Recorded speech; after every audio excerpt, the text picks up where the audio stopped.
Rice మిల్లర్లు ధాన్యం లారీలను వెంటనే దింపుకోవాలని జిల్లా కలెక్టర్ బి చంద్రశేఖర్ అన్నారు.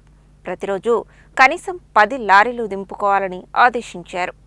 బుధవారం ఆయన మిర్యాలగూడలోని వైష్ణవి రైస్ మిల్లును ఆకస్మికంగా తనిఖీ చేశారు.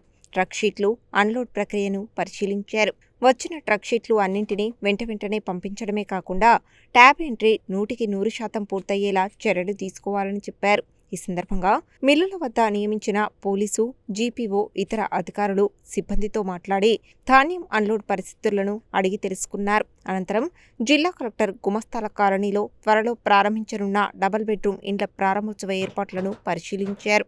గృహ నిర్మాణ, ట్రాన్స్కో, మున్సిపల్, పంచాయతీరాజ్, ఆర్&బి, రెవెన్యూ తదితర శాఖల అధికారులతో పనులను సమీక్షించారు. సాధ్యమైనంత త్వరగా 100% పనులను పూర్తి చేయాలని ఆదేశాలు జారీ చేశారు. జిల్లా కలెక్టర్ వెంట మిర్యాలగూడ ఆర్డీఓ రమణారెడ్డి, తహసీల్దార్ శ్రీనివాస్, వివిధ శాఖల అధికారులు ఉన్నారు.